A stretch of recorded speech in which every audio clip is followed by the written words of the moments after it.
Bienvenue pour cette conférence sur le thème Vivre de son activité énergétique qui va être dispensée ce soir par Véronique Barlagne et Émeric Chicot. Cette conférence est née du constat que nous avons formé, Émeric, Véronique et moi-même et beaucoup d'autres thérapeutes qui sont venus à la case énergétique, énormément de personnes depuis plusieurs années dans différents domaines liés au bien-être et que un assez petit pourcentage de ces personnes est vraiment passé à l'action en termes de créer son activité, en termes de se professionnaliser, en termes tout simplement d'accepter de gagner de l'argent avec une activité énergétique. Et donc, Émeric et Véronique ont eu l'idée de mettre ensemble leur savoir, leur sagesse et leurs compétences pour aider un petit peu ou inspirer ou informer sur les possibilités de se professionnaliser donc dans le domaine énergétique. D'aucuns pensent que ce ne sont pas des activités, ce n'est pas un vrai métier comme on disait avant aux artistes, va chercher un vrai métier. Il semble que maintenant, dans le nouvel âge, ça sera le métier par excellence puisque tout le monde a besoin donc d'aller mieux, d'élever son taux vibratoire, etc. Donc, au contraire, il est temps pour vous tous qui assistaient à la conférence en ligne ou qui la suivraient en replay, et bien sûr les nombreuses personnes qui sont avec nous à la case angélique, il est temps maintenant de passer à l'action. Et si vous êtes ici ce soir, c'est que vous avez ce désir. Donc, on va démarrer sans plus attendre cette conférence. Merci encore de votre lumineuse présence avec nous ou près de nous par le cœur. Et je laisse la parole à Émeric Chicot.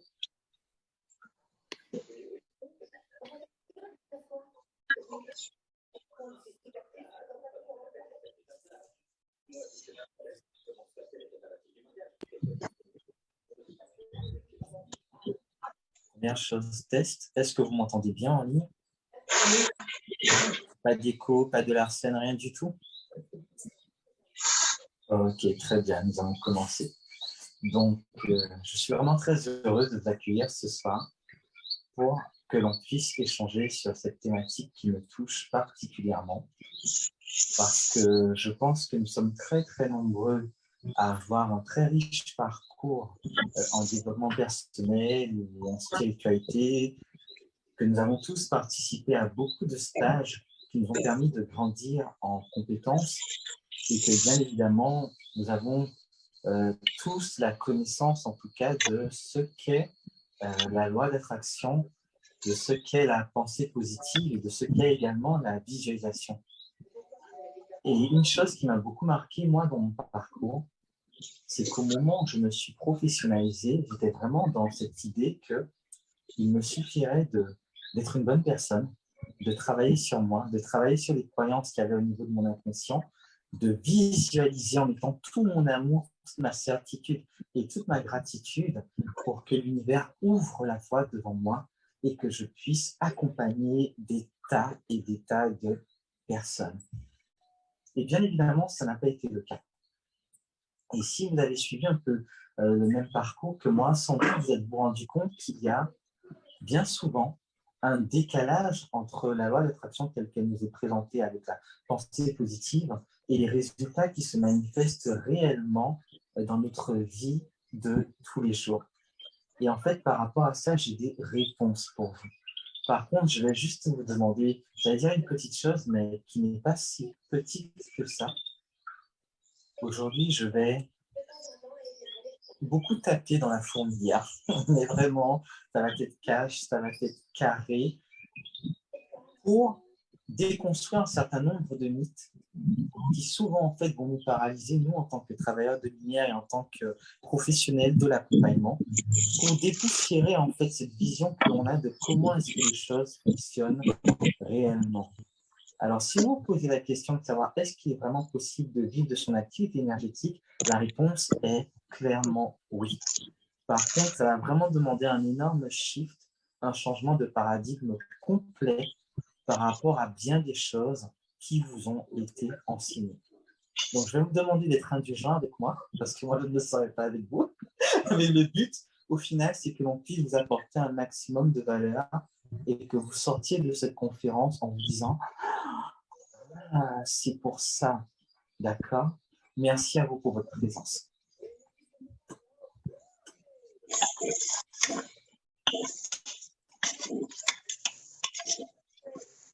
Vous m'entendez en ligne? Non, vous m'entendez pas? Vous m'entendez en ligne? Non, oui, oui. Ok, super. Bonsoir à tous, je suis Véronique Marianne, pour ceux qui ne me connaissent pas. Je suis à la case angélique, la formatrice en kinésiologie. J'ai quelques élèves par là. Alors, effectivement, comme l'a dit Henry, on a tous une expérience en tant que thérapeute quand on a commencé. Et moi, je me souviens quand j'ai commencé comme thérapeute, j'ai 2 vies professionnelles. Je suis consultante en ressources humaines, mais je suis thérapeute. Et j'habite en Espagne, j'habite à Barcelone. Donc, j'avais la difficulté de la langue en plus. Et en fait, quand j'ai commencé, je me disais, moi, ce que je veux avec la thérapie, c'est aider le monde entier. Je veux presque vivre d'amour et d'eau fraîche, en fait. Et c'est pas grave, le prix ne m'importe pas. Et au début, je faisais 30 €. Et j'ai moi-même une thérapeute qui m'a dit un jour, je trouve que c'est bien ce que tu fais, qu'il faut manger. C'est vrai, peut-être. Et ça a été tout un parcours et une difficulté de pouvoir connaître un prix en fait à une parce que j'avais l'impression que c'était en conflit avec ce que je voulais faire pour le monde. Et finalement, comme je travaille en plus avec des entreprises, donc j'ai appris à penser différemment. Et quand on a effectivement pensé à cette formation avec Henry, en fait, chacun de notre côté, on avait eu, lui, il avait déjà créé aussi une formation qui avait un petit peu cette idée d'aider les thérapeutes. Et moi, c'était aussi une formation que je faisais en entreprise avec des startups qui voulaient démarrer et les aider en fait à finalement à avoir leur stratégie, etc. Et donc, ça a été facile pour ça, parce que ça a été assez finalement équilibré de pouvoir mettre nos 2 parties, qu'elles soient thérapeutiques ou simplement liées à l'entreprise. Et puis, voilà. Donc, effectivement, oui, finalement, c'est un petit peu ça, non? Donc, il a raison, on va vous surprendre, on prend un rôle différent. Est-ce que c'est de nouveau OK, tout le monde en ligne? Passe de l'Arcel, vous m'entendez bien, tout est OK? A priori, ça va. Donc, sans plus tarder, nous allons ouvrir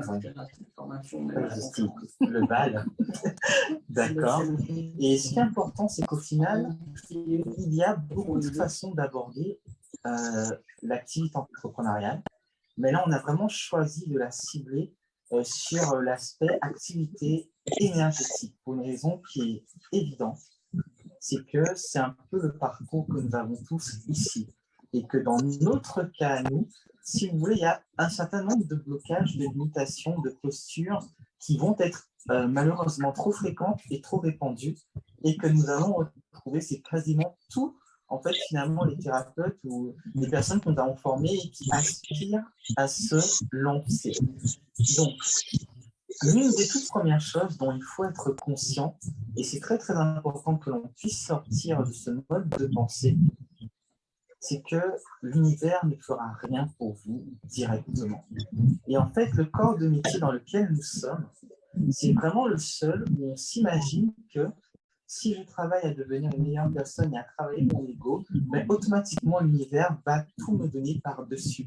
Et en fait, on s'est habitué à penser ça, et on l'a intégré comme étant complètement vrai. Je me souviens à l'époque où je lisais Le jeu de la vie de Florence Kowalczyk, ou alors que je lisais les différents livres du docteur Emmett Fox, il y avait toujours ces exemples où on vous disait un homme voulait devenir un grand sportif, il s'entraînait, il méditait, il priait, et puis il était sélectionné dans l'équipe de son université de ceci, cela. Un homme voulait devenir un grand baseballeur, même histoire. Un homme voulait réussir en affaires, il priait, il méditait, et puis il faisait des affaires, ok, et ça fonctionnait. Mais lorsqu'on voulait spécifiquement, par exemple, une femme voulait devenir une grande artiste, c'était souvent ça. Les hommes sportifs, les femmes artistes, va savoir pourquoi. Une femme voulait devenir une grande artiste, donc elle priait, elle méditait, elle visualisait, et puis elle continuait, elle faisait les beaux-arts, elle apprenait les choses, et puis finalement, à un moment, ça lui collait. Mais dès qu'on arrivait au sujet de l'argent, ça c'était impressionnant. Un homme voulait réussir financièrement, il a prié, il a médité, il a visualisé, et un grand-oncle, dont il n'a jamais entendu parler, est décédé en lui laissant une somme coquette en héritage. Ou alors, si c'était une femme, mais elle rencontrait un homme qui avait une très grande entreprise, et du coup, elle accédait à l'abondance, à la prospérité à travers ça. Et en fait, sur le coup, moi, j'accueillais ça et je l'acceptais tel que c'était, mais des années après, je me suis rendu compte que c'est bizarre. Pour tous les autres domaines, le sport, les arts, il faut apprendre des choses, en plus de prier, de méditer, de visualiser, mais dès qu'on arrive au sujet de l'argent, tout d'un coup, c'est l'univers qui va venir nous donner d'une façon complètement inattendue. Et là, déjà, ça commençait à me mettre la puce à l'oreille. Quand plus tard, j'ai un petit peu progressé dans la compréhension que j'avais de toutes ces choses. Comme le dit une amie qui est très chère à mon cœur et que vous connaissez, on n'a jamais vu un oiseau voler avec une seule aile. Il faut toujours les deux. Il faut l'aile de la grâce, l'aile de l'énergétique, l'aile du terrestre, du céleste, pardon, mais il faut aussi l'aile de l'effort personnel, de l'apprentissage et du concret, du matériel. Et en fait, dans cette notion de vivre de son activité énergétique, la toute première chose qui va nous manquer, c'est vraiment de comprendre que nous avons à nous transformer en chef d'entreprise. Et un chef d'entreprise a à sa disposition un nombre de compétences, de postures, de savoir-être et de savoir-faire qui vont bien au-delà du fait de simplement visualiser, du fait de simplement savoir poser les mains pour savoir comment masser, comment faire passer l'énergie. Si vous êtes là ce soir, en présentiel ou en ligne, ces acquis-là, vous les avez déjà. Quelle que soit la méthode, quelle que soit la technique, quel que soit l'art que vous pratiquez, vous le maîtrisez déjà. Mais ce qui va manquer, c'est tout ce qu'il y a autour. Donc, avant que je ne commence réellement pour vous, je vais demander à Véronique si elle veut ajouter quelque chose ou je peux continuer à déployer. Ok, un autre exemple très très parlant. Imaginez que vous soyez un exploitant agricole. Vous avez un super terrain. Mais le terrain, pour le rendre exploitable, il faut le défricher. Il faut retirer les pierres, les ronces, il faut faire les parcelles. Il y a des choses à faire. Si vous ne faites pas tout ça et que vous ne faites que semer des graines, bah, ça ne va pas prendre. On est bien d'accord. Mais si vous nettoyez ce terrain, puis que vous nettoyez encore ce terrain, puis que vous nettoyez encore ce terrain, et que jamais vous ne semez les graines, qu'est-ce qui va se passer? Ça ne va pas fonctionner non plus. Et très certainement, vous avez déjà fait un très gros travail sur toute cette partie énergétique, travailler sur l'abondance, travailler sur la prospérité, travailler sur votre énergie, travailler à vous rendre meilleur, travailler. Ok, c'est ok. La partie énergétique, c'est ok. Ça va. Mais qu'en est-il des techniques pour planter? Qu'en est-il des stratégies pour, ok, tirer le maximum de ma parcelle? Où est-ce qu'on en est concernant le fait d'avoir un plan sur, voilà, le premier trimestre, c'est ça, le deuxième trimestre, c'est ça, etc., etc. Et en fait, si vous voulez véritablement vous lancer, si vous voulez répondre à l'appel de votre âme, de votre mission, parce que vous ressentez véritablement que ça vous appelle, que c'est présent à l'intérieur de vous, que c'est ce que vous devez faire, il vous faudra aller plus loin que simplement le fait de visualiser. Il va falloir à la fois travailler sur l'intérieur pour pouvoir ensuite travailler sur l'extérieur. Et comprenez bien, là, je vais être très très clair avec vous. Lorsque vous devenez chef d'entreprise, que vous soyez seul ou que vous ayez une équipe avec vous, vous avez un set de 6 postures différentes à complètement intégrer. Et les 3 premières sont fondamentales. C'est-à-dire que si vous ne les avez pas, vous n'allez pas pouvoir durer. Donc, je vais vous parler de ces 3 choses-là, puisque c'est vraiment finalement le cœur, tout ce qu'on va faire va s'articuler autour de ça. La toute première posture du chef d'entreprise, c'est le visionnaire. Le visionnaire répond à l'appel de son âme. Il a un projet qui peut impacter positivement le monde.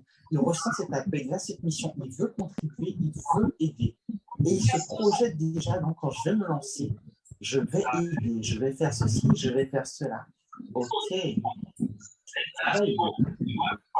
Mais tu vas aider qui précisément? Parce que aider tout le monde, ça ne veut rien dire. Il peut y avoir dans l'assistance aujourd'hui 10 personnes qui, par exemple, sont alchimistes des possibilités. Les 10 vont se diriger vers un projet différent. Les 10 vont attirer un type de patientèle différent. Donc, il faut avoir de la clarté sur, dans ma vision, je type. Ou alors, si j'enseigne le yoga, c'est du yoga pour maman solo, c'est du yoga pour femme enceinte, c'est du yoga pour ados, c'est du yoga pour enfants plus jeunes, à qui est-ce que je m'adresse précisément? Ça, c'est déjà très, très important. Mais avant de m'adresser à quelqu'un, quelles sont les valeurs sur lesquelles je m'appuie?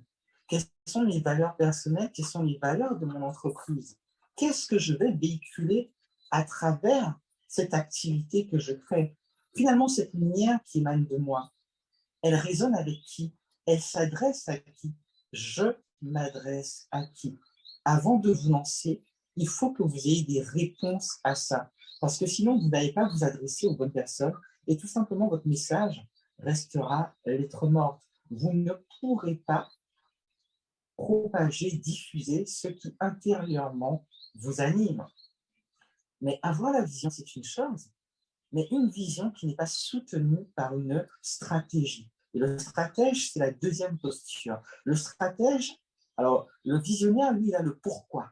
Il sait pourquoi vous faites les choses, il sait à qui est-ce que vous vous adressez. Mais le stratège, lui, sera le comment. Qu'est-ce que je fais? Comment est-ce que je rends ça réel?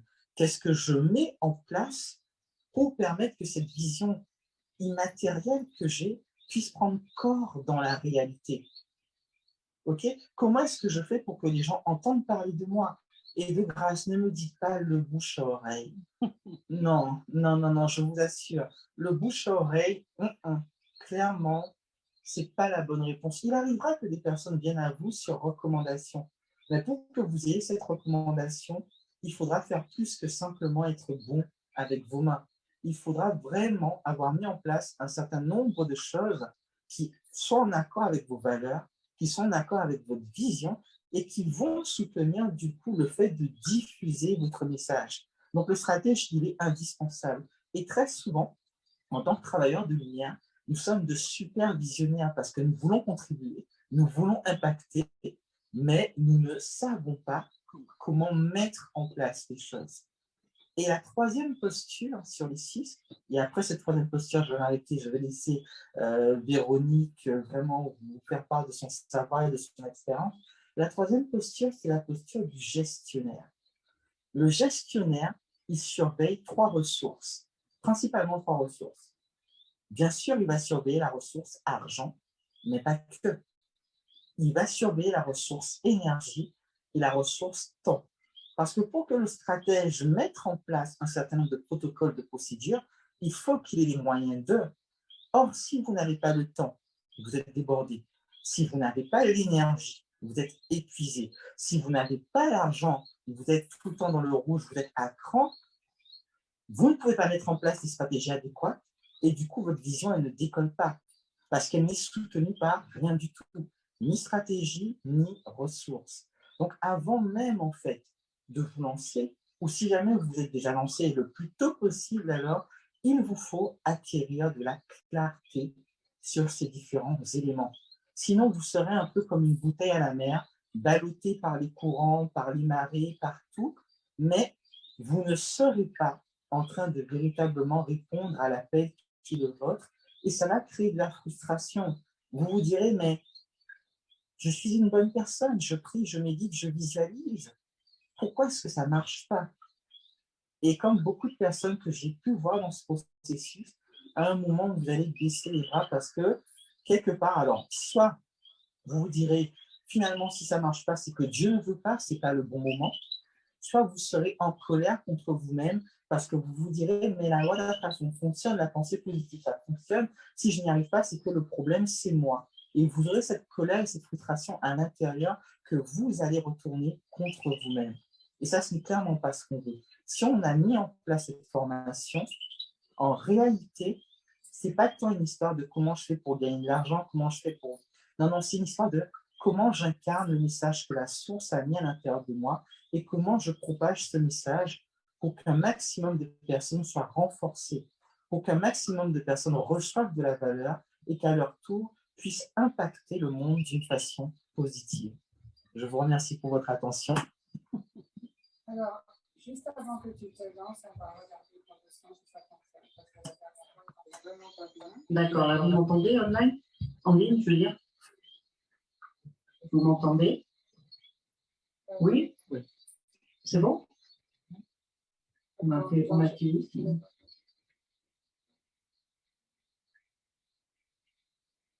Ok. Il n'y a que Marie-Joëlle qui a répondu? Non, il y a des personnes. Okay. Oui, tout le monde a. Parfait, c'est bien. Moi, j'ai une question. Tout le monde ici dans l'assistance est thérapeute ou travailleur de lumière? Non. Qui ne l'est pas?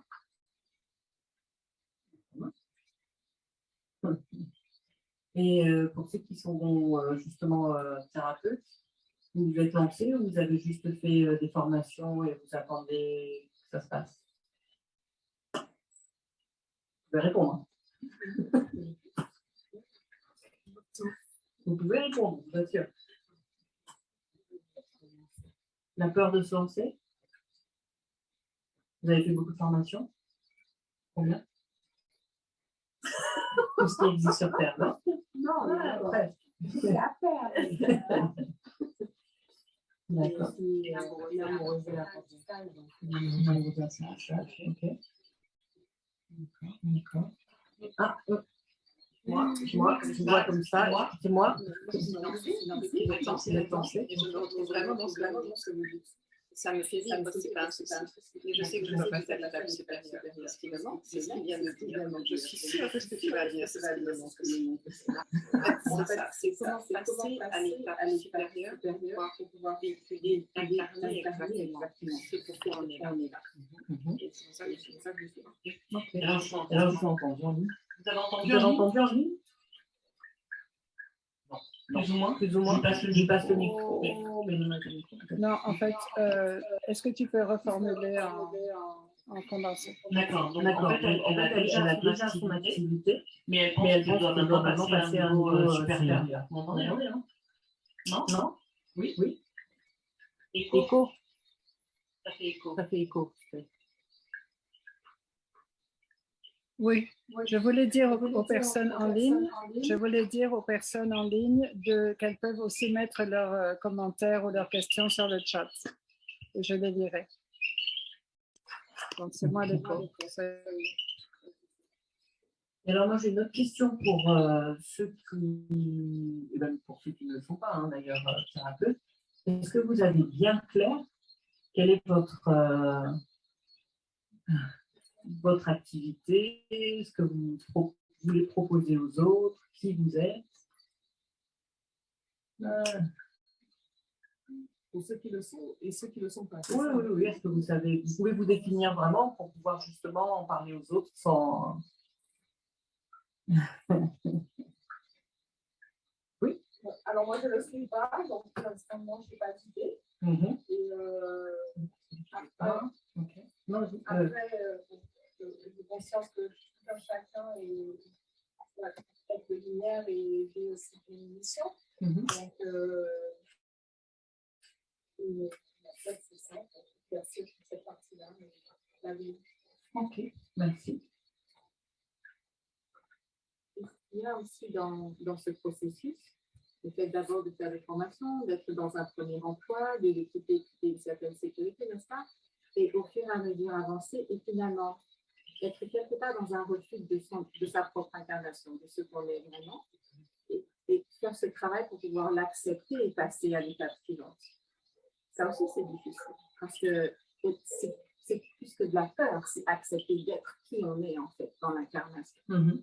Oui, c'est ce qui fait peur, effectivement. Il y a une grande partie de peur, il y a une grande partie de solitude aussi quand on décide de se lancer.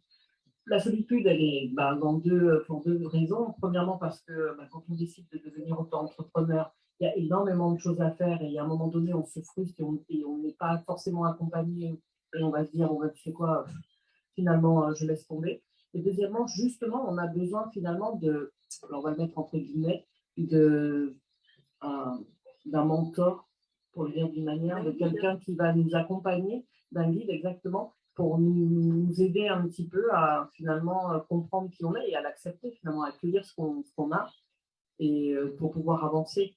Donc, c'est vrai aussi que la dernière fois qu'on a fait la formation, l'une des choses qui était ressortie, c'était justement comme on faisait travailler tout le monde en binôme, c'était cette sensation de je ne suis pas seule.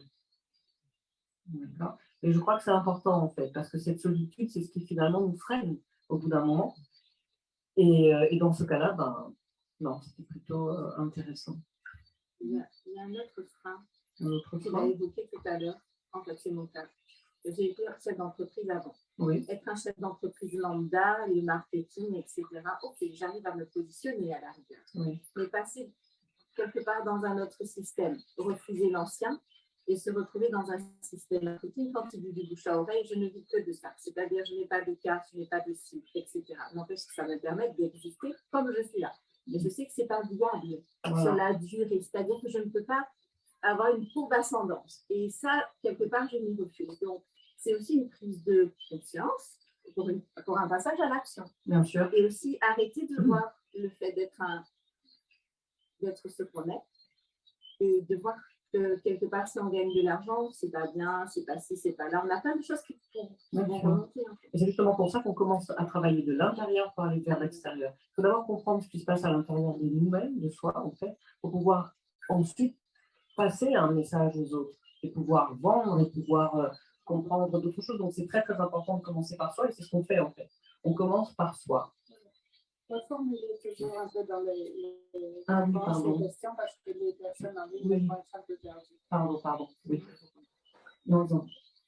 Enfin, oui, enfin bon, ils entendent quand même parce qu'ils mettent les commentaires quand même.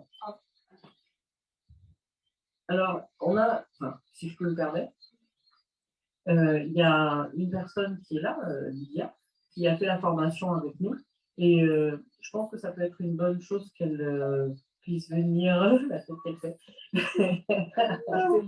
témoigner, parce que finalement, quelqu'un qui l'a vécu peut partager quand même ce qui s'est passé et vraiment dire je me sens bien, pas bien.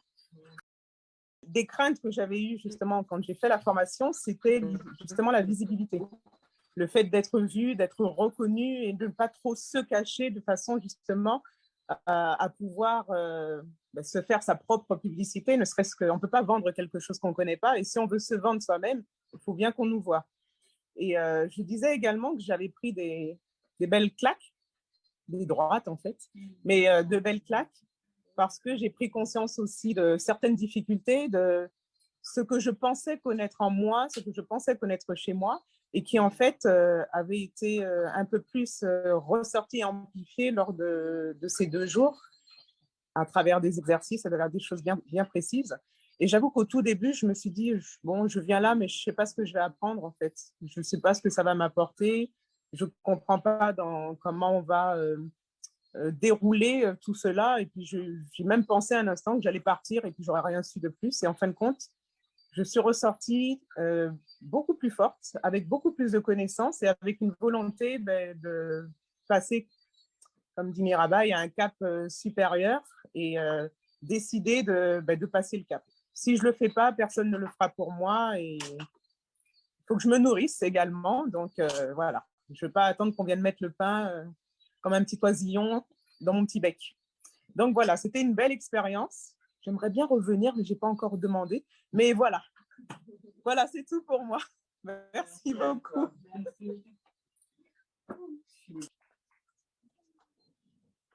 Bon, je prends 2 secondes la place d'Emeric.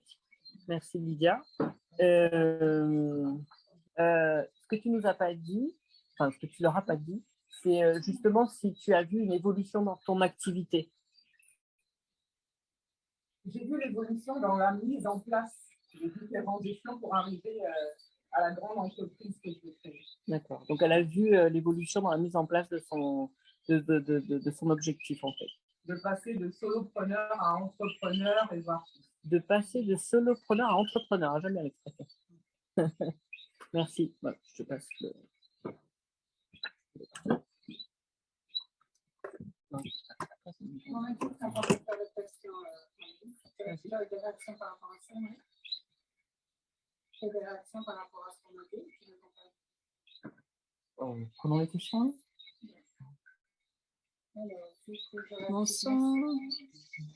Alors, on a eu une réaction d'Eva. Je ne me suis pas encore lancée, mais je veux avoir une base ou trouver quelqu'un qui pourrait m'aider en termes de gestion.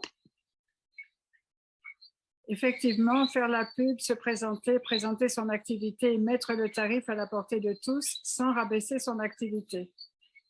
Donc ça, c'était la première réaction et c'est un petit peu tout ce qu'on... Quelqu'un veut réagir là-dessus?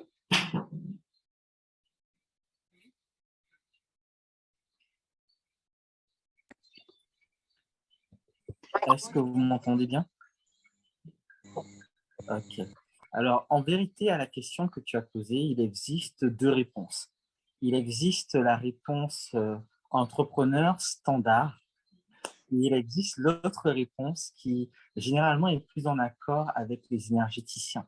Dans un premier temps, dans la réponse entrepreneur standard, la solution qui est donnée, c'est d'étudier les prix du marché que font les personnes qui sont déjà installées et que toi, tu puisses calculer par rapport à tes différentes charges, tes impôts, ta location de matériel ou d'un endroit où travailler et tout, finalement, comment est-ce que tu peux créer une marge? Donc, c'est uniquement en ayant fait une étude de marché que voilà, par rapport à ça, tu vas pouvoir, ok, on est d'accord. L'autre niveau de réponse, c'est que si jamais tu es très aligné avec toi, ta perception, ton ressenti, c'est de regarder actuellement quel est le prix auquel j'estime mes services. Et c'est important de devoir le faire parce qu'au final, quand tu fais les deux, ça te permet d'estimer si tes prix sont en accord, entre guillemets, avec le marché, sont supérieurs à ceux du marché ou au contraire sont inférieurs. Si jamais tu te rends compte que tes prix que tu pratiques ou que tu veux pratiquer sont inférieurs au prix du marché, tu sais qu'en réalité, tu es dans une tentative d'auto-sabotage. Tu sais qu'en réalité, tu n'as pas encore suffisamment d'estime pour ce que tu fais ou que tu n'as pas encore suffisamment d'estime pour toi-même. Et ça va vraiment nous emmener finalement à ce fameux syndrome de l'imposteur parce que quelque part dans les métiers que nous pratiquons, nous avons un devoir d'exemplarité. Ça, c'est indispensable. Et malheureusement, ce qui va se passer, c'est que au-delà de l'aspect j'ai des compétences dans une méthode donnée, mais tu connais ta vie. Tu sais toutes les fois où tu n'as pas été bien, tu sais toutes les fois où tu as échoué, tu sais toutes les fois où tu as estimé que tu n'étais pas à la hauteur, tu sais toutes les fois où on t'a renvoyé que tu ne valais rien, parce qu'on a tous connu des expériences comme ça, et ce sont toutes ces choses qui vont venir se mettre entre toi et la valeur que tu peux apporter à d'autres. Donc, l'une des premières étapes sur laquelle tu vas devoir travailler, justement en travaillant la question du prix, c'est qu'est-ce que je vaux réellement et que vaut ce que je veux transmettre à autrui. Comme Véronique le disait tout à l'heure, c'est vraiment un travail qui va partir de l'intérieur, mes valeurs, mon amour de moi, mon estime de moi, qui je suis, qu'est-ce que je fais, pourquoi je le fais. Et c'est seulement après que tu pourras le traduire sur le plan extérieur, en particulier concernant le fait de mettre un tarif. Il y avait d'autres questions? Est-ce que ça répond à ta question, Eva? Ok, super. Tu veux compléter? Oui. Ok. Ensuite, il y a Audrey qui disait infirmière. J'ai mon micro. Audrey disait infirmière de profession.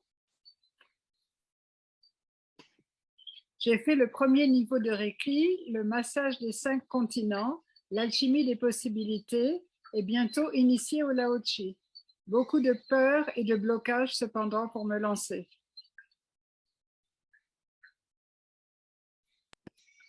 Ok. Alors, c'est très, très compréhensible, d'autant plus que tu es dans un domaine qui est extrêmement réglementé et en réalité, les deux casquettes ne peuvent pas se mélanger.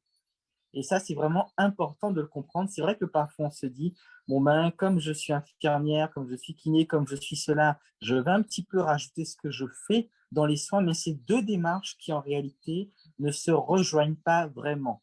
Donc, effectivement, quand tu fais tes soins infirmiers, tu peux te maintenir dans une énergie haute dont la personne pourra bénéficier et profiter. Mais en réalité, on n'impose pas une guérison à quelqu'un. Et s'il n'y a pas la volonté consciente, la volonté de faire une démarche pour mettre des mots, pour conscientiser, pour vraiment faire un constat de ce qui est, la personne ne pourra pas véritablement bénéficier de ce que tu as à faire. Donc là, il y a tout un questionnement à savoir qu'est-ce que tu veux véritablement? Est-ce que tu te sens toujours appelé par ton métier d'infirmière ou alors est-ce que tu sens vraiment que tu t'en détaches complètement? Si tu sens que tu t'en détaches, est-ce que c'est une lassitude passagère due aux conditions de travail actuelles ou est-ce que c'est un détachement global parce que tu te sens aspiré à faire autre chose? Un élément très important dont il va te falloir tenir compte également, c'est que dans le métier où tu es, il y a déjà un titre qui est reconnu complètement par la société et qui fait que les gens peuvent t'identifier, les gens peuvent évaluer quelque part la valeur de ce que tu vas leur apporter. Donc, en fait, quand tu es infirmière, tu n'as pas à démontrer à tes patients ta compétence. De facto, le titre, le diplôme d'État font le travail à ta place. Par contre, quand tu te lances dans ce domaine, avec des personnes qui peut-être n'en ont jamais entendu parler, ne savent pas trop c'est quoi, ça va te demander un très gros effort de positionnement.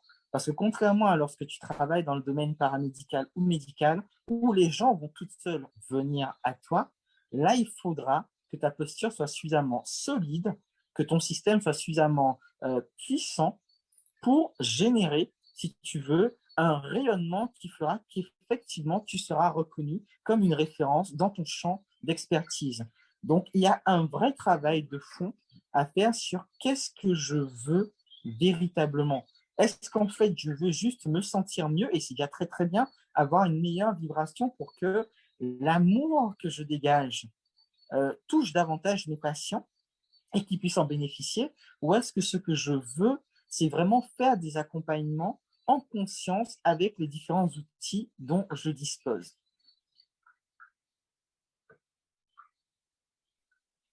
Ah, tu me regardes? Tu veux ajouter quelque chose? D'accord. Alors, du coup, Audrey, je ne te vois pas, je ne suis pas à la bonne page peut-être. Juste envoie un petit message pour que je sache si ça répond véritablement à ton questionnement ou pas. Oui, ok, Oui, super. Mais comme tu l'as dit, en fait, là, c'est vraiment, je suis dépassée par plusieurs étapes, burn-out, dépression, et en Alors, fait, je ne c'est t'entends vraiment… pas encore. Ah, Non, c'est pas je toi, c'est sais. parce que mon son était coupé. Vas-y. Ah, ok. Ouais, non, je disais que je suis passée par plusieurs étapes, burn-out, dépression, etc. Et en fait, c'est vraiment un métier que j'ai envie de mettre à côté, en fait, et vraiment me consacrer à l'énergétique. Mais je suis dans cette phase où je ne me sens pas forcément légitime. Donc, je fais toutes les formations, tout ce que je vois, j'ai envie de faire pour accumuler, entre guillemets, un bagage pour me sentir légitime de proposer quelque chose, en fait, quelque part. Eh ben, bravo, hein, j'ai envie de lui dire bravo parce que c'est pas évident de vouloir en fait changer. Je suis un peu dans ça là, mais bon, on va échanger les numéros et puis on va parler de ça après. Donc, l'un des axes que l'on va énormément travailler, et c'est vraiment important que vous puissiez commencer à l'intégrer dès ce soir, c'est que peu importe le secteur d'activité dans lequel vous êtes, il va y avoir trois grands axes sur lesquels il vous faudra mettre l'accent. Parce qu'en fait, vous savez, vous ne pouvez construire en hauteur qu'aussi profondes que sont vos fondations. Si les fondations, c'est le travail intérieur, si les fondations ne sont pas suffisamment étendues, à un moment, l'édifice, il va s'effondrer parce que vous ne serez pas en capacité de. Et alors déjà, il y a une chose qu'il faut comprendre quand on parlait de la vision tout à l'heure, c'est quel est mon pourquoi. Et on ne va pas rentrer dans les détails ce soir, mais si vous ne savez pas pour quelle raison vous faites les choses, quand ça deviendra trop dur ou quand ça ne prendra pas forcément la forme que vous voulez, parce qu'on peut assez souvent avoir des surprises, mais en fait, le découragement va s'installer. Maintenant, je vais vous parler de 3 grands axes que nous allons vraiment voir en profondeur. Imaginez un triangle. Un triangle, il y a 3 sommets, d'accord? Sommet haut et haut de base. L'un des axes, et c'est l'axe dans lequel généralement, en tant que travailleur de lumière, aventurier de la conscience, nous sommes le plus développés, c'est l'axe de la contribution. J'ai cette vision de quel bien je veux faire autour de moi, qu'est-ce que je veux apporter, etc. Donc, je suis, OK, je veux contribuer, je veux aider. Même si vous n'avez pas encore la clarté par rapport à ça, mais vous savez que ce qui est important pour vous, c'est d'aider. Que vous vous sentez poussé par l'amour, vous vous sentez poussé par l'envie d'aider. Un autre des sommets, ça sera la satisfaction. C'est-à-dire que j'aime ce que je fais. Et j'ai choisi de faire ce que je fais avec cette méthode-là, parce que c'est dans cette méthode-là que je me sens épanoui, que j'ai les résultats que je veux, que j'ai des retours incroyables. Je sens que, ah ouais, non seulement je contribue, mais en plus je me sens satisfait.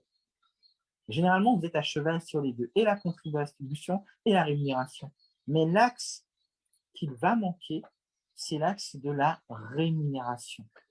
Parce que généralement, dans notre communauté, c'est l'axe qui va faire problème. Et on a beau se dire, oui, l'argent, c'est une énergie, je vais visualiser et tout. Quand on arrive dans le non-non de la chose, quand on arrive dans le concret, c'est là que vous vous rendez compte de tout ce qui remonte, que vous pensiez avoir déjà traversé, mais qu'en fait, non, c'est toujours là en réalité. Et ce n'est que quand vous vous mettez en situation réelle que vous vous rendez compte à quel point c'est engrammé à l'intérieur de vous. Et il y a un concept qui est très cher à mon cœur, c'est le concept de mesurer le score. Il y a une différence entre penser avoir réglé quelque chose.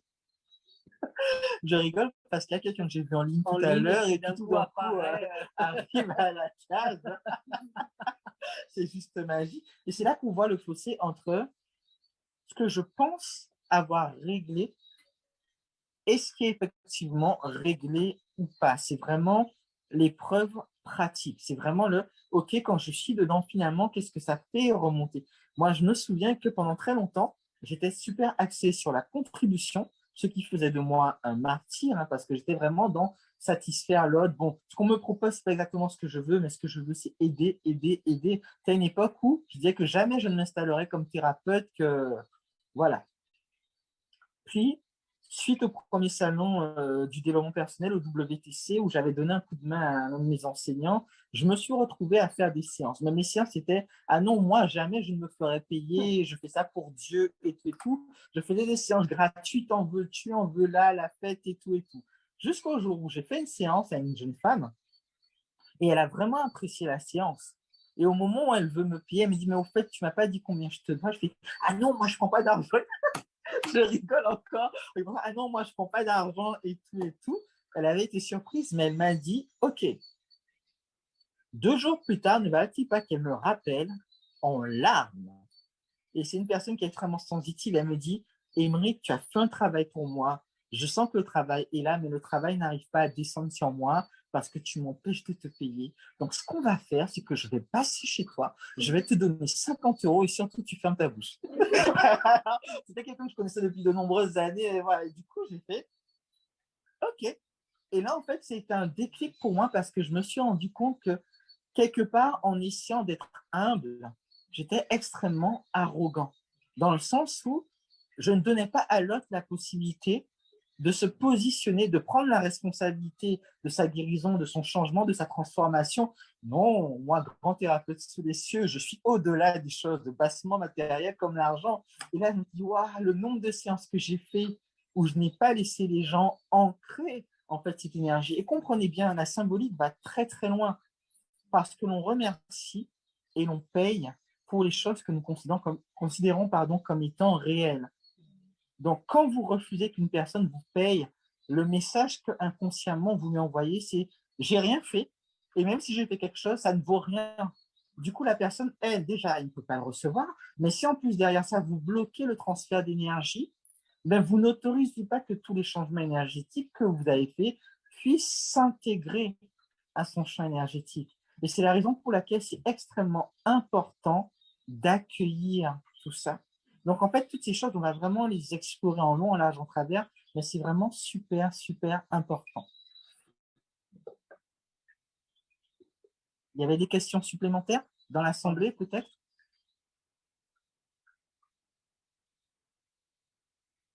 Est-ce que pour l'instant, ce que l'on est en train de dire, ça fait sens pour vous? OK.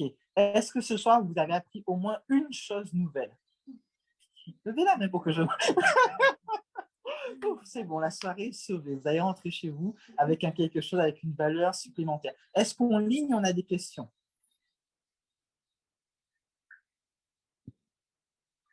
C'est bien ça? OK. Alors, la réponse, c'est que je croyais que j'étais bien.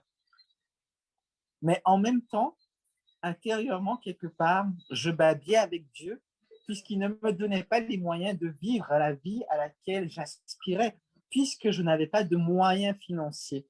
Est-ce que vous comprenez? J'étais en attente que quelque chose se produise pour que je puisse commencer véritablement à gagner ma vie d'une façon qui me plaise.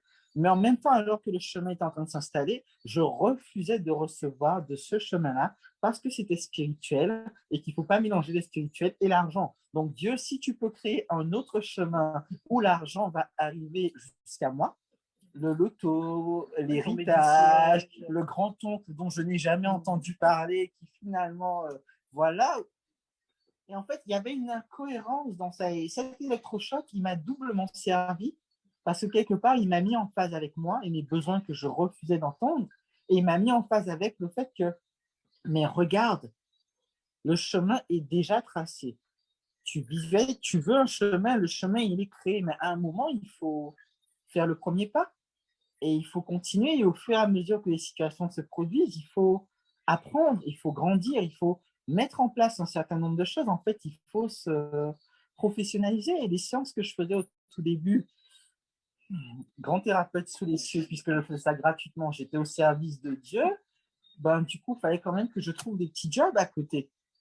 Et qui dit des petits jobs qui ne répondent pas à l'appel de mon âme, ça dit épuisement, ça dit colère, ça dit vraiment énervement. Et mais tu attends quoi là? Depuis le temps que loi d'attraction, pensée positive et tout, donc tout ça, ça ruine.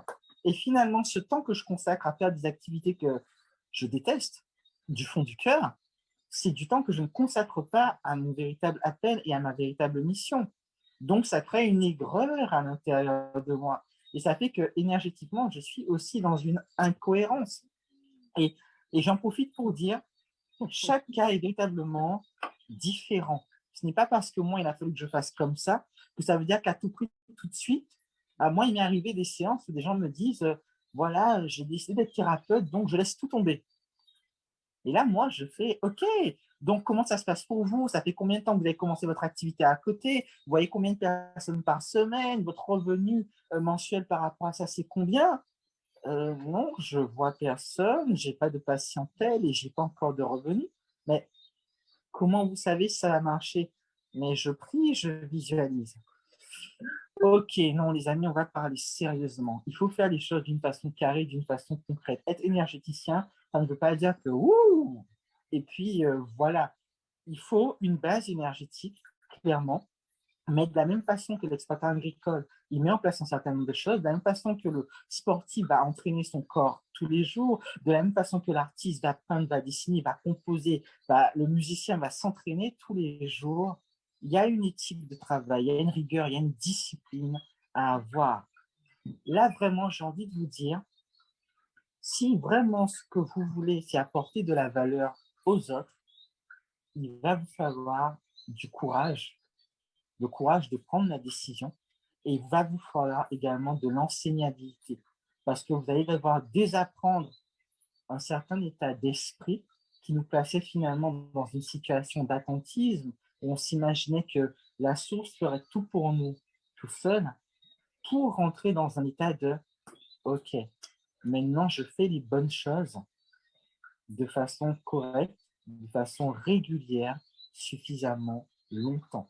Et c'est lorsque j'aurai le bon état d'esprit, que j'aurai la bonne vibration, que j'aurai les bonnes pratiques, que je vais commencer à créer davantage, que je vais à la fois pouvoir contribuer, être satisfait de ce que je fais et être heureux de la rémunération que j'ai. D'accord? Je t'en prie. Moi, je ne vais pas ajouter quelque chose, je voudrais donner 2 exemples simplement. Le premier, c'est par rapport à ce que disait Henrik, de mettre la charrue avant les bœufs.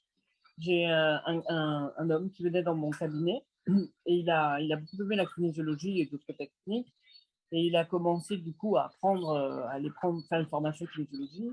Il a fait aussi une formation de naturopathe. Bref. Et du jour au lendemain, pratiquement, il a réussi à se faire renvoyer parce qu'il travaillait dans une entreprise qui faisait les lumières pour les routes, à l'extérieur. Je parle de l'Espagne, hein, on n'est pas ici. Et en même temps, comme il avait commencé à être kinésiologue, il travaillait le vendredi soir et le samedi matin dans une herboristerie. Voilà. Il était super content, il avait plein de clients, etc. Il s'est fait renvoyer et il s'est dit, je vais capitaliser mon chômage. Et il a acheté 50 000 machines, appareils, que si la presso, je ne sais pas quoi, le quantum que tu prends et tu as tout sur l'écran qui te sort, machin, et après 2 ans, il a tout vendu. Il a recommencé à travailler dans une entreprise et il a recommencé à faire ses séances le vendredi soir et le samedi matin. Tout ça parce qu'il a mis la charrue avant les bœufs et parce qu'il s'est dit, c'est bien, il a eu un excès, on va dire, de confiance dans ce cas-là. C'est pas si mal en soi, mais il l'a fait sans réfléchir. Et du coup, il s'est perdu, il s'est noyé dans ce qu'il avait fait. Il n'avait pas un projet clair, il avait juste envie de tout acheter et de se dire que ouais, de mettre la blouse blanche. Alors ça, c'était son truc, je mets la blouse blanche pour recevoir les gens. Bref, et il s'est rendu compte lui-même qu'il s'était trompé. Il continue à recevoir, mais je dirais qu'il s'est pris un coup de réalité. Voilà, exactement, de réalité. Et ça l'a fait aussi redescendre et repenser à son projet. Et le deuxième exemple que je vais donner, ça a à voir avec l'argent. Parce que justement, l'une des choses importantes, hein, c'est l'argent. Et ma collègue, celle qui partage mon bureau avec moi, elle fait du dessin graphique, mais elle est aussi hypnothérapeute et elle fait de la technique brève, thérapie brève. Et elle me dit, et c'est tombé juste avant qu'on fasse la formation, elle me dit, écoute, Véronique, je ne comprends pas. En fait, elle collabore en hypnothérapie sur Barcelone avec une thérapeute assez importante, qui tous les mois lui fait une facture puisqu'elle lui envoie ses patients, ses clients qu'elle a en trop, et elle partage un bureau, enfin bref. Et donc, elle lui envoie la facture. Et elle me dit, je comprends, je ne peux pas payer. Je lui dis, mais qu'est-ce que tu as fait durant ce mois? Elle m'a dit, elle a pris en fait ce qu'elle a gagné, ce qu'elle a dépensé. Ce qu'elle a gagné, c'est précisément ce qu'elle a dépensé. Et donc, du coup, qu'est-ce qui s'est passé? Elle ne pouvait pas payer sa facture. D'accord? Donc, et en plus, elle recevait beaucoup d'espèces. Et le problème des espèces, c'est que si vous l'avez dans la poche, vous allez le dépenser. Forcément. Donc, du coup, ça l'a perturbée parce qu'elle s'est dit, mon Dieu, mais comment je vais faire? Il faut que je la rembourse, il faut que je la paye. Et en même temps, elle avait énormément travaillé. Elle avait facturé peut-être 4 000 euros. Hein. C'est pas un truc genre, j'ai facturé 1 000 euros et je lui ai dit, non. Mais de tout ça, en fait, ce qu'elle devait ensuite donner à celle avec qui elle collaborait, c'était impossible de le faire. Donc, tout ça pour dire que ça arrive très souvent. Cette chose, même, Emeric, il a un super exemple là-dessus qu'il va vous donner. Mais ça arrive très souvent, en fait. Tu te dis, écoute, ça rentre. Ça rentre, fiesta, sushi, hein et compagnie. Et finalement, à la fin du mois, il n'y a rien. D'accord? Donc ça aussi, l'une des parties qu'on va travailler, qu'on a appelé d'ailleurs money management. Et la gestion, quand même, est très importante. Vas-y, raconte ton histoire. Alors, j'ai 2 anecdotes à raconter. Anecdote, pour ceux qui connaissent la référence. Anecdote, ok. Et qui me concerne moi, donc c'est encore plus rigolo. Au bout de à ma très grande honte, je dois le dire, un certain moment de professionnalisation. Vous savez, souvent on pense qu'on est au clair avec l'argent parce qu'on a lu Le Secret, parce qu'on a lu d'autres choses, qu'on a fait de la pensée positive, qu'on a fait certaines choses. Mais en fait, les choses sont plus subtiles que ça. Et il y a un jour, j'ai eu un éclair de génie, une illumination, et ça faisait déjà, là, je vais sur ma 7e année de professionnalisation, donc ça faisait déjà 3 années que je travaillais, peut-être même un peu plus, en tant qu'énergéticien. Je me suis rendu compte que peu importe que dans un mois, je fasse 3 000 euros, 5 000 euros, 8 000 euros, 10 000 euros, je finissais mon mois à moins 400. Toujours, systématiquement. Et je me disais, mais c'est bizarre ça. Et en fait, je me suis rendu compte que quand j'étais étudiant et que je n'avais pas de ressources, la banque dans laquelle j'étais m'avait très généreusement mis à disposition un découvert de moins 400 euros. Donc, je vivais avec l'argent de la banque. Et pour moi, tant que je n'étais pas à moins 400, en ouaille. Ce qui signifiait que j'ai implémenté, j'ai engrammé le fait que mon stade normal, c'est moins 400. Pour moi, c'est là que je dois me maintenir. Et c'est quand j'ai eu cette compréhension que j'ai commencé à tester, je me suis rendu compte que ce moins 400, donc cette dette de 400 euros systématique tous les mois, c'était devenu ma zone de confort. Et que comme je n'avais pas réglé ça, mais systématiquement, j'allais revenir à mon état d'origine, vous comprenez. Donc ça, c'était la première anecdote. Mais ensuite, plus tard, quand j'étais plus aguerri, à un moment, vous savez, je travaillais à Ouedbourg-Jarry. J'étais juste en face de Jarry Plat. Juste en face de Jarry Plat, mais ce n'est pas Jarry Plat qui est important. C'est que j'étais à l'étage d'un restaurant japonais qui s'appelle le Yoshi Sushi. Donc, devinez l'argent des séances du matin. Où est-ce que ça passait? Dans la pause déjeuner, forcément. Et c'était très, très drôle parce que j'aimais beaucoup lister ce qui rentrait, mais je ne listais jamais ce qui sortait. Donc, quand le mois finissait, je me disais, mais c'est bizarre quand même. Au-il à jour? Parce que quelque part, je sais que j'ai travaillé, je sais que j'ai fait beaucoup de choses, mais en fait, mon argent ne m'appartenait pas. Mon argent appartenait au Yoshi.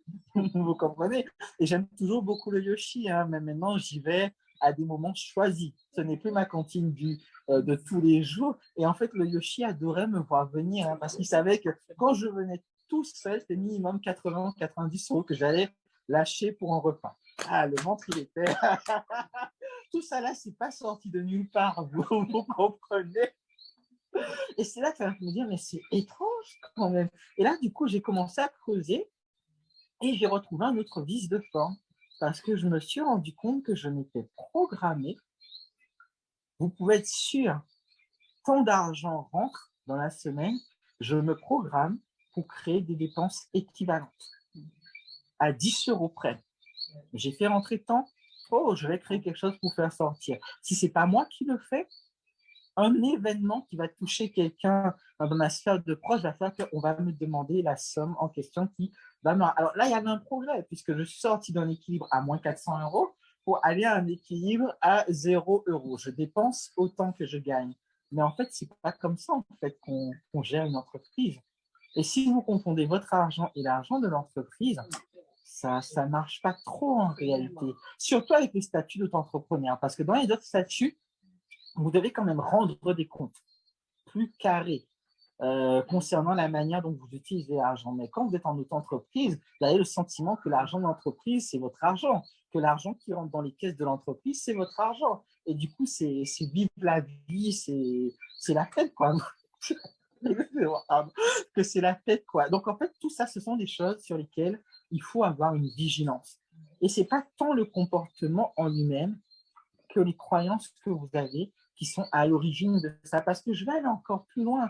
Quand j'ai fait ce travail pour comprendre pourquoi je flambais autant, j'avais des comptes à régler avec toutes les personnes dans mon entourage qui n'ont pas cru en moi et qui ne m'ont pas soutenu. J'avais des comptes à régler avec cette fille qui m'a brisé le cœur la toute première fois.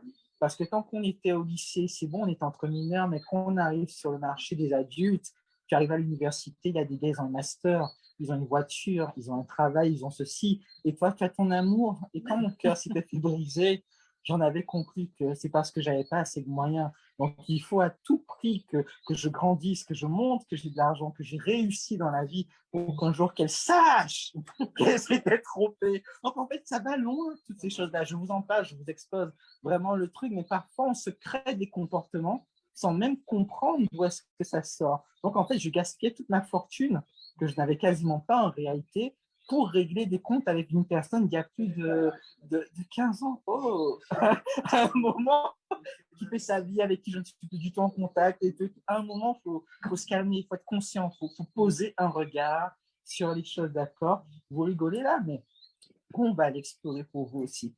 Ne vous inquiétez pas, on va trouver. On va en trouver. Est-ce qu'il y a d'autres questions? Non? Tout à l'heure, j'ai posé la question aux personnes qui étaient en présentiel pour savoir effectivement est-ce que ça leur a apporté de la valeur, mais je n'ai pas vu en ligne. Est-ce qu'aujourd'hui, vous avez appris au moins une nouvelle chose qui a fait sens pour vous? Ok, ça fait plaisir. Dans la formation, vous apprendrez encore plus. Là, c'est juste les teasers pour donner envie et tout. Mais ça va bien plus loin que tout ce qu'on est en train de raconter là. Et surtout, vous allez vous poser devant les activités qu'on a prévues pour vous pour justement voir qu'est-ce que ça crée, qu'est-ce que ça donne. Donc voilà, toujours aucune question? Une question par là? J'ai tendance à oublier de quoi je suis censé parler, même si je parle beaucoup, parfois je oublie. Question très importante. Question très importante en ligne. On s'inscrit où?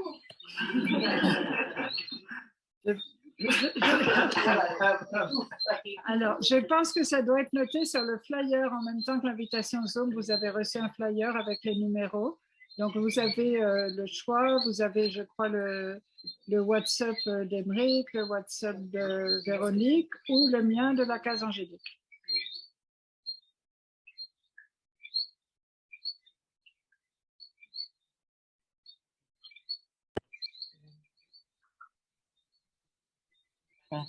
Normalement, il y a une question qui est du genre, mais combien ça coûte, par exemple?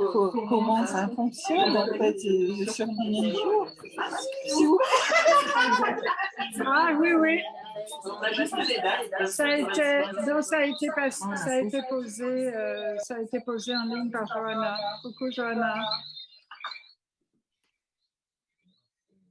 Ok.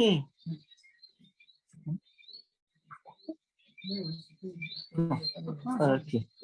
D'accord. Donc, le coût total de la formation pour l'ensemble du week-end, c'est de 450 € et vous avez la possibilité de mensualiser en plusieurs fois.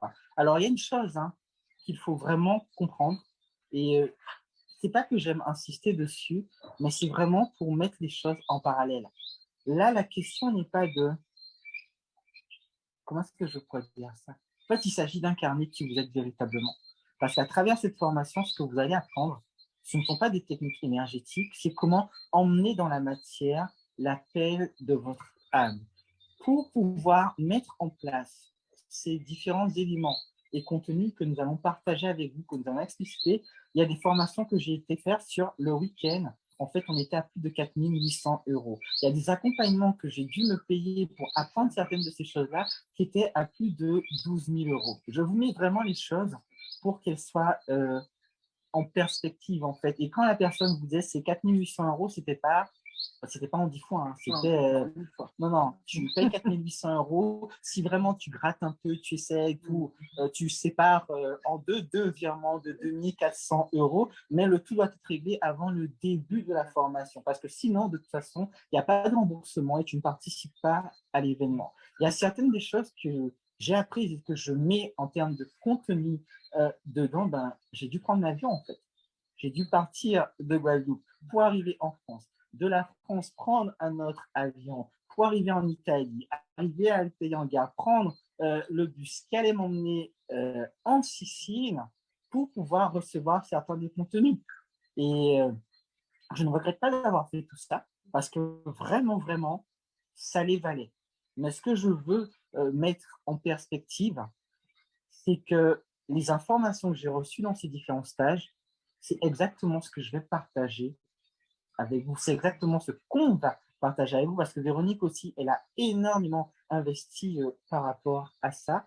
Et on a vraiment regardé à quel tarif on pourrait le mettre pour que tout le monde puisse en bénéficier. Donc, ce n'est pas un stage pour vous dire, waouh, wow, c'est la fête. Non, non, c'est vraiment le minimum qu'on peut faire, dans le sens où, voilà. Et ça, c'est notre contribution, en fait, à la transformation de la société. C'est notre contribution aussi à toutes les personnes qui, finalement, sont dans ce même bassin culturel que nous, qui sont confrontées aux mêmes choses auxquelles nous sommes confrontés. Parce que, par exemple, pour pouvoir partir à plusieurs reprises dans l'année, il y a à la fois l'aspect matériel, c'est vrai, mais aussi la disponibilité. Parfois, les enfants ils sont petits, il y a toute une organisation familiale, ce n'est pas forcément tout le monde qui peut trouver la disponibilité au moment où les événements ils ont lieu. Donc, tout ça, en fait, on a été chercher l'information, on l'a vraiment mise, on l'a compilé, on a vraiment pris le meilleur de tout ce qu'on a pour pouvoir vous le ramener ici. Et nous, on attend une seule chose, c'est qu'une fois que vous mettrez en pratique tout ça, que vous puissiez me dire « Ah ouais, vraiment, ça en valait la peine, que ça a mis de la clarté, que ça a donné des moyens, que ça a mis des compréhensions et que maintenant, vous rentrez dans le véritable jeu. » C'est-à-dire que vous n'êtes pas en train d'imaginer qu'un jour, peut-être, éventuellement, non, maintenant, vous êtes en train de faire, et sur une base quotidienne, vous devez évaluer où est-ce que vous en êtes dans ce cheminement-là. J'ai vu une main se lever. Ah non, c'est un bon. Ok, autant pour moi. J'aime tenir des scores précis, vous savez, si vous êtes sur le phare, c'est un concept qui est extrêmement important pour moi. Et en 2021, je me suis rendu compte d'un truc qui m'a beaucoup fait rire. À une époque de ma vie, j'ai été employé. J'avais un emploi à mi-temps et c'était cool. Enfin, c'est une façon de dire que c'était merdique, mais bon, ça m'a apporté beaucoup de choses.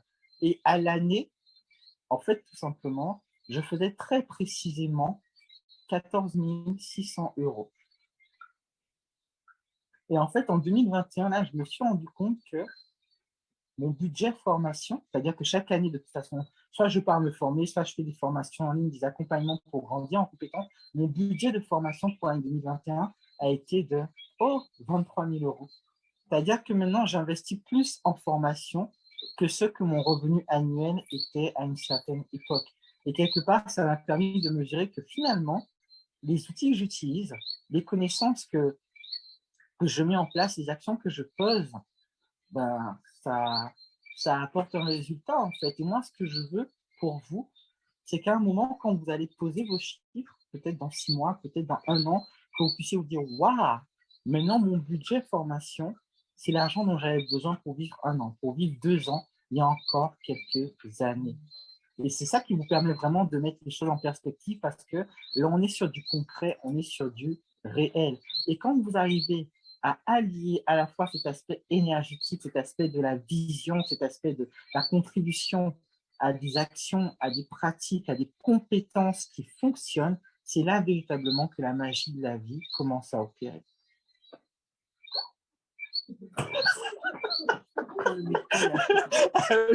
On va éviter de casser le micro de Stéphanie. Blanc. Non, juste. Voilà, donc ce que nous allons faire tout simplement, puisqu'il n'y a pas d'autres questions et qu'on a couvert quand même pas mal de choses, c'est juste une question. Oui. Est-ce qu'on a quand même plus une mission à être thérapeute ou Non. Parce que c'est vrai que bon, j'ai pu comprendre qu'il y en avait dans la salle. Et par rapport à la formation, parce que j'ai pas pris les informations qui m'ont manqué. Donc, puisque je ne vais pas parler d'information, donc ce qui m'intéresse aussi, puisque je suis en tête de ma mission de vie. Donc, la question, c'est est-ce qu'on a tous pour mission d'être thérapeute? Et la réponse est non. Nous avons chacun des missions différentes, mais la raison pour laquelle dans mon discours, vous m'entendez beaucoup parler de thérapie, c'est parce que quelque part, c'est vraiment là que je me suis spécialisé. Mais par exemple, les formations en entrepreneuriat que j'ai pu faire n'étaient pas du tout axées thérapie. C'est ensuite moi, par rapport à ce que je sais de moi, par rapport à ce que je sais de ma communauté et des personnes comme moi, que voilà, et quand avec Véronique, on a réfléchi, on s'est dit, parce que Dans tout ce qu'on a pu apprendre, il y a des processus et des procédés dont je ne vous parlerai pas, tout simplement parce que ça ne va pas dans le sens de notre éthique. Ça ne va pas dans le sens de ce qu'on veut créer. Notre but, ce n'est pas de pousser quelqu'un systématiquement à l'achat. Notre but, ce n'est pas d'utiliser des subterfuges pour faire que, boum, les gens achètent notre truc et puis une semaine après, se rendent compte qu'en fait, ce n'est pas ce qu'ils voulaient, mais c'est trop tard parce qu'ils ont déjà payé. Non, ces choses-là, on n'en veut pas. Ce qu'on a gardé, nous, c'est vraiment la crème de la crème où vous allez pouvoir vous positionner d'une façon qui soit claire et offrir des solutions. Et très, très important, un parallèle que j'aime souvent faire, c'est concernant la relation amoureuse. Imaginez que vous avez rencontré cette personne vous plaît, vous ressentez que, ah ouais, pour cette personne-là, est-ce que vous allez aller vous mettre dans la rue devant la personne, je t'aime, tu es mon âme sœur, épouse-moi. Est-ce qu'au deuxième rendez-vous, vous allez sortir la bague? Mais non, la personne va avoir peur. Enfin, j'espère pour elle qu'elle aura le bon sens d'avoir peur et qu'elle va partir. Non, il y a tout un processus. On fait connaissance, on se pose des questions. Qu'est-ce que tu aimes? Comment tu t'appelles? Quel âge tu as? D'où tu viens? C'est quoi tes buts dans la vie? Etc. Et progressivement, on va bâtir une relation avec cette personne. Mais en fait, dans l'entrepreneuriat, c'est exactement la même chose. Souvent, j'entends des entrepreneurs me dire « Ah, mais j'ai envoyé des messages, j'ai parlé de mon offre, ils n'ont pas répondu, ou je suis triste, ils n'ont rien compris et tout et tout. » Non, c'est pas qu'ils n'ont rien compris, mais tu as peut-être été trop brutal. Peut-être que tu t'es pris d'une façon qui ne respecte pas l'écologie de la personne et du coup, elle n'est pas enclin à te faire confiance. Peut-être que en exposant qui tu es d'une autre façon, peut-être qu'on te présente, peut-être qu'il y a de bonnes façons de faire les choses et que ce n'est que quand tu connais ces bonnes façons que la personne commence à s'intéresser à ce que tu fais et qu'à un moment, elle prendra une décision. Est-ce que vous comprenez? Donc, il y a des petits parallèles comme ça où vous n'arrivez pas devant une personne, blip. Je vous donne un exemple. Imaginez une personne qui travaille à la poste. Et puis, à chaque fois qu'elle vous rencontre, ah, mais tu sais, la poste ceci, viens à la poste, il faut faire appel à la poste c'est bien. Est-ce que tu savais qu'à la poste il y a ceci et qu'à la poste il y a cela? Et tous les jours, elle vous inonde de messages concernant la poste. Bon, vous direz, mais laisse-moi tranquille avec ta poste. D'accord? Mais en fait, c'est la même chose. Et pourtant, parfois, dans notre envie d'aider ou de convaincre, nous allons tout le temps envoyer. Et la personne, à un moment, elle n'en pourra plus. Donc, en fait, il y a vraiment une écologie de la personne à respecter. Mais de notre côté, à l'opposé total, où on est en train d'inonder la personne avec des informations, si jamais on ne fait pas en sorte que nos offres soient connues, si jamais on ne fait pas en sorte que les gens sachent qui est-ce que je suis, qu'est-ce que je fais et pour quel type de personne et pour résoudre quel type de problème, en s'imaginant que l'univers mettra les bonnes personnes sur notre chemin. Imaginez, vous sortez de Pointe-Noire ou du Robert, si vous êtes de Martinique, il n'y a personne qui va là. On est bien d'accord. Donc, si les gens ne vous connaissent pas et vous comptez sur Pierre, Saint-Claude, Gourbert, les gens de ce côté-là, si les gens ne vous connaissent pas, vous sortez de Morne-Vert, ils ne vont pas venir. Et vieux fort. Enfin bon, j'arrête. Tout ça, l'idée, c'est pour que vous compreniez qu'il y a une mesure, il y a un dosage. Il faut que vous mettiez en place les bonnes pratiques, ni trop peu. Et c'est vraiment important de trouver par rapport à votre communauté le bon ajustement, parce que c'est ça qui permettra que la personne soit heureuse quand elle voit vos messages, mais qu'elle n'ait pas le sentiment d'être submergée par l'abondance d'informations. Et ça, c'est quelque chose que souvent, je rencontre dans les accompagnements privés que je fais, où on a tellement envie de bien faire, que les gens comprennent tous les détails. Donc, on lui parle de « je suis ceci, je suis cela, mais je fais aussi ceci, ceci, ceci ». Kaori, fais ton choix. Non, ça ne marche pas comme ça. Ouais, je suis lancé. Ok, un tout dernier truc pour la route. Ah, une question. Il y a une question. Il y a dans ta dernière intervention quelque chose qui m'a interpellé, qui est percutant. Parce que quand on finalement on a tendance à... Je vais répéter pour vous, ne vous inquiétez pas. Oui, à faire beaucoup de formations. Ce que moi je considère, c'est que la personne va étoffer sa mallette à outils. Maintenant, comment effectivement savoir la personne qui vient dans ma valise à outils, dans ma mallette, laquelle des techniques sera la plus adaptée pour la personne qui est en face. Ok. Tu peux répondre? Vas-y, oui, je t'en prie. Ouais, répète la question. Du coup. Elle a dit que quand tu as fait plusieurs formations, c'est ça? C'est ça. Donc, tu as comme une mallette à outils et comment détecter quand la personne vient, quel outil utiliser. Voilà, c'était ça la question. D'accord. Je prends mon cas personnel, en fait, et je pense que tu le sauras en écoutant la personne parler. Tout simplement, si tu écoutes vraiment la personne, si tu sais l'écouter, tu sauras de quoi elle a besoin.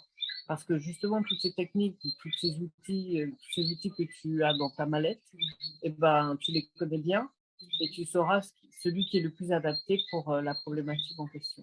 Mais du coup, il y a une dimension intuitive parce que est-ce que là, on est toujours dans cette dimension protocolaire parce que bon, finalement, voilà, il y a toujours ça, ou est-ce qu'on est dans quelque chose qui n'est pas palpable en fait?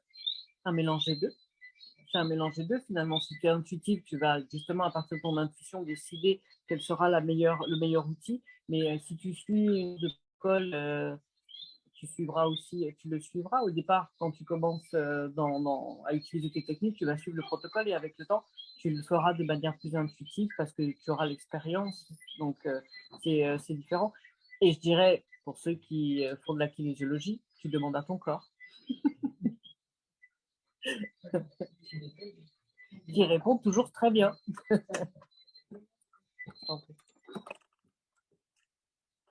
Ok. Donc, juste une petite chose par rapport à ça, et je suis totalement du même avis que Véronique, on va vraiment dans la même direction, mais c'est important de poser un constat avec de la clarté. Nous sommes dans une société qui valorise l'hyper-spécialisation. Plus vous avez fait d'études, plus vous étudiez quelque chose de spécifique pendant longtemps, plus vous serez reconnu par la société comme étant un expert. À tel point que regardez parmi les médecins, même parmi les spécialistes de l'œil, vous avez des spécialistes de la rétine et des spécialistes de la cornée. Et c'est deux spécialités différentes. Pourtant, c'est dans l'œil.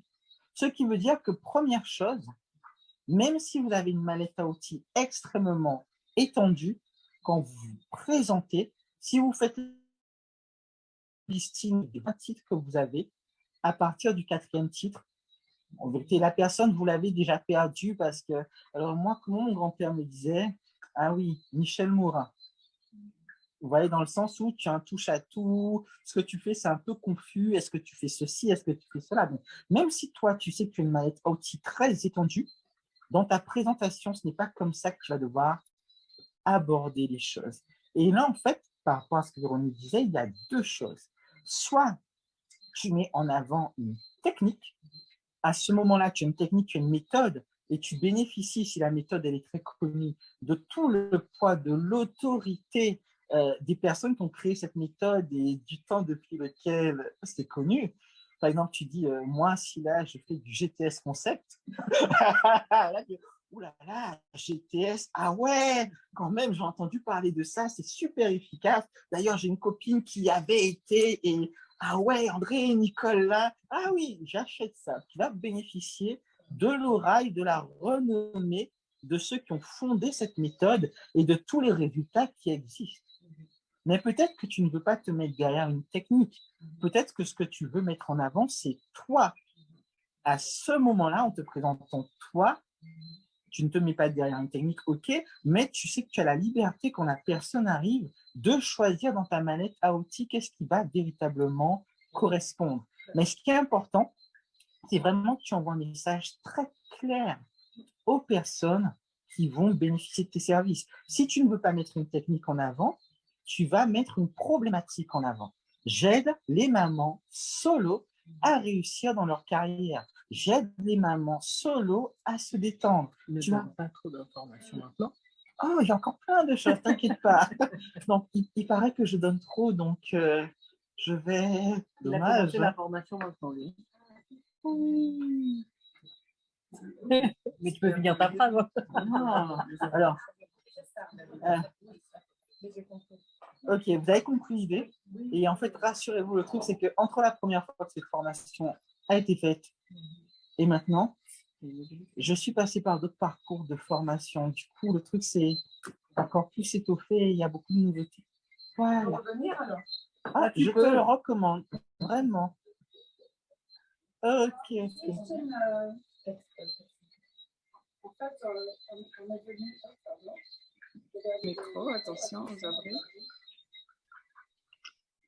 Alors voilà, pour les personnes en ligne, vous voyez ma charmante voisine, Cécilia. Et pour de bon, c'est ma voisine en plus, parce qu'elle est venue au salon Sérénité et on a découvert qu'elle habite juste en dessous. Là.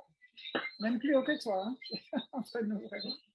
Donc voilà, donc je vous présente Cécilia, qui me disait, mais écoute, moi je suis venue ici, en réalité, je n'avais pas très bien compris le thème de la conférence. Je n'ai pas fait une conférence. Je pensais que c'était un événement général, énergétique. Et elle a une spécialité qui peut intéresser justement les personnes qui sont ici.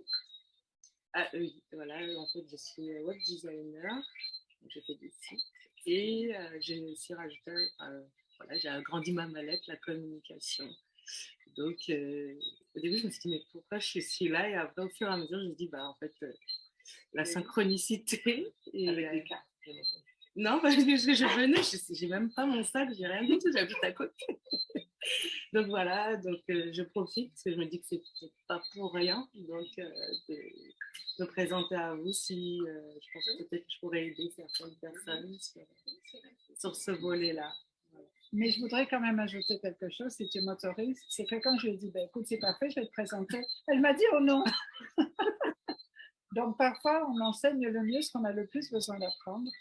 Et je pense que même pour toi qui es déjà dans la communication, en termes de confiance en soi, parce que tu viens de te lancer, ou en termes d'estime, de se dire, mais oui, ou même de parler de toi. Parce que pour quelqu'un qui est dans la com, il a fallu que je t'attrape et que je te tire pour venir parler de toi. Donc c'est un petit peu paradoxal. Et il faut bien comprendre que c'est ça qui est beau dans la formation qui vous est proposée là, c'est que ce n'est pas un aspect. Si vous faites un site web à 20 000 € et que vous imprimez 14 000 cartes de visite, mais qu'à l'intérieur de vous, il y a la peur du succès, qui est encore, on le sait, beaucoup plus forte que la peur de l'échec ou la pression de ne pas mériter ou ceci ou cela, personne ne lira vos cartes, personne n'ira sur votre site parce que la blessure, elle est à l'intérieur. Donc la communication, oui, dans un cadre global, on va dire, mais ce n'est pas ça qui va résoudre vos problèmes. Donc, on t'invite sur la formation. Je ne sais pas ça commence quand. Tu vas voir tout ça sur le flyer. Merci beaucoup. Toujours merci de ta proposition. Et de toute façon, on va se voir dans le petit pot après s'il y a des personnes qui veulent se rapprocher de toi. Voilà. Merci.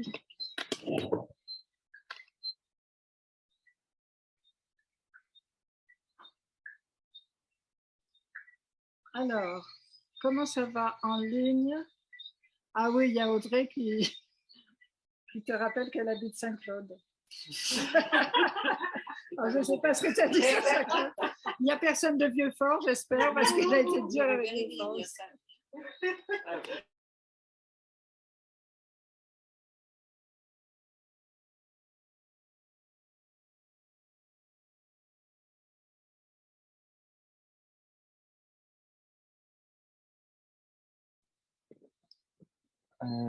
Merci d'être venu. Plus sérieusement, nous sommes vraiment très contents d'avoir pu vous donner ces éléments. Nous sommes très contents également que vous ayez pris la décision de vous rendre disponible pour avoir accès à ce contenu. Maintenant, pour ceux parmi vous pour qui ça a résonné et que vous sentez que ça pourrait vous intéresser, que ça pourrait contribuer, mais, il y a sûrement des mecs qui vont venir et qui vont commencer à surgir. Je vous invite juste, si vous êtes sur place, à venir en discuter avec nous directement en présentiel. Et si vous ne l'êtes pas, du coup, à nous contacter via soit WhatsApp, bien sûr. Ouais, WhatsApp, c'est bien. Soit contacter Stéphanie, soit Véronique, soit moi. Vous avez toutes les informations sur le flyer. Mais encore une fois, merci à vous d'avoir été là.